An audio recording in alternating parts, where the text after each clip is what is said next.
어느 늦은 오후 삼천포 해산물 시장의 기와지붕 틈새로 마지막 햇살이 스며들 무렵 효정과 그녀의 오빠 효영 사이의 재정관계에 대한 충격적인 이야기가 바람처럼 빠르게 퍼져나갔습니다. 모든 것은 서진의 집 부엌에서 있었던 지극히 평범해 보이는 대화에서 시작되었습니다. 몇몇 가족의 친한 친구들이 모여 식사를 하던 중이었습니다. 모두가 지출과 저축에 대해 이야기하던 와중에 효정은 모두가 눈을 동그랗게 뜰 만한 비밀을 갑자기 밝혔습니다. 효영 오빠가 결혼하기 전에는 오빠의 모든 돈을 제가 관리했습니다. 그 말에 식탁의 모든 대화가 순간 멈췄고 이내 놀라움이 가득한 감탄사가 터져나왔습니다. 사람들이 남매 간의 신뢰관계를 의심해서가 아니라 너무나 태연하고 마치 오래전부터 당연한 일이었던 것처럼 이야기하는 효정의 방식 때문이었습니다. 이후 효정은 오빠의 돈을 모두 관리한 것이 강압에 의해서나 효영이 재정관리를 못해서가 아니라고 설명했습니다. 오히려 그가 먼저 제안한 것이었습니다. 결혼 전 효영은 건어물 가게 일로 항상 바빴고 때로는 이른 새벽에 물건을 떼러 가거나 늦게 배달을 해야 해서 장부를 계산하거나 은행 계좌를 확인할 시간이 거의 없었습니다. 그는 본래 소박한 사람으로 숫자에 별로 관심이 없었고 낭비하는 것에는 더욱 관심이 없었습니다. 그래서 그는 꼼꼼하고 세심하며 가족 전체의 지출 균형을 맞출 능력이 있는 여동생에게 모든 돈 관리를 맡기는 것이 더 낫다고 생각했습니다. 하지만 가장 충격적인 것은 효정이 이어서 한 말이었습니다. 오빠는 항상 제게 허락 없이 오빠 돈을 편하게 써도 된다고 말했습니다. 이 말에 몇몇 친구들은 즉시 웃음을 터뜨리며 진정한 국민 오빠라고 놀렸습니다. 하지만 효정의 더 자세한 설명을 듣고 나서야 사람들은 이것이 단순히 너그러움이 아니라 절대적인 신뢰의 표현임을 이해했습니다. 효영은 돈이란 결국 가족의 삶을 위한 것이며 자신에게는 모두가 편안하고 행복하게 사는 것보다 중요한 것은 없다고 말하곤 했습니다. 만약 여동생이 자신을 위해, 부모님을 위해 혹은 가게를 위해 무언가를 사고 싶다면 그녀가 합리적으로 판단할 것이라고 믿었습니다. 효정은 처음에 이 막중한 책임에 상당한 부담감을 느꼈다고 인정했습니다. 다른 사람, 특히 친오빠의 돈을 관리한다는 것은 모든 지출에 더 큰 책임을 져야 한다는 것을 의미했습니다. 그녀는 돈의 입출금을 상세히 추적하고 꼼꼼하게 기록하며 모든 것이 투명하게 이루어지도록 해야 했습니다.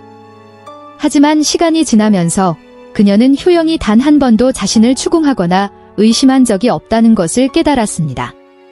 그는 항상 믿어주었고 심지어 내가 쓰는 돈은 우리 가족 모두를 위해 쓰는 것으로 생각하니 미안해할 필요 없다고 격려까지 해주었습니다.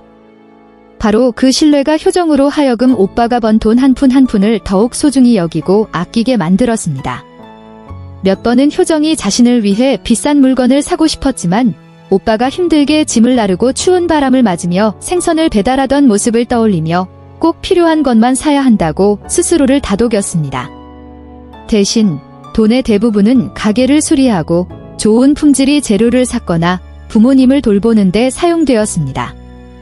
바로 이런 관리 방식 덕분에 경제가 어렵거나 어획량이 좋지 않은 시기에도 가족의 건어물 가게는 항상 안정적으로 운영되었습니다.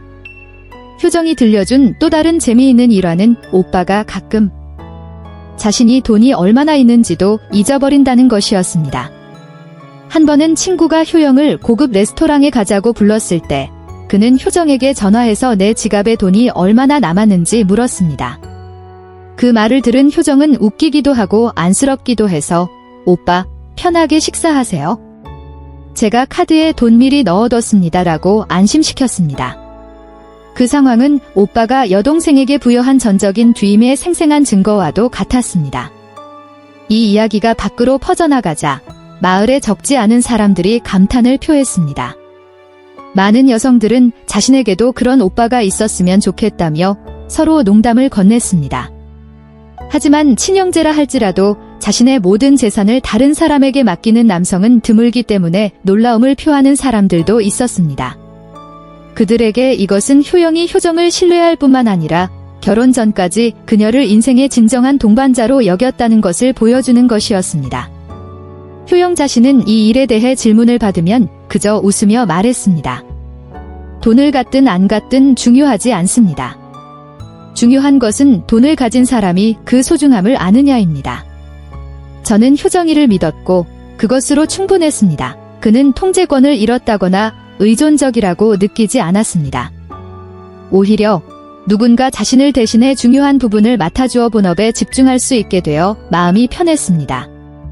이 남매 관계에는 사랑스러운 추억들도 있었습니다. 한 번은 효정이 오빠의 지갑에 오빠, 맛있는 거 사드세요 라고 적힌 쪽지와 함께 약간의 깜짝 용돈을 일부러 넣어둔 적이 있었습니다. 그것을 발견한 효영은 웃음을 터뜨리며 자신에게 세상에서 가장 귀여운 재무관리자가 있다고 자랑했습니다. 바로 이런 작은 디테일들이 두 남매 사이에 특별한 유대감을 형성했고 듣는 이들의 마음을 따뜻하게 만들었습니다. 효영이 결혼을 준비할 때 효정은 상세한 기록이 담긴 장부와 함께 모든 재정관리 업무를 그에게 다시 넘겨주었습니다.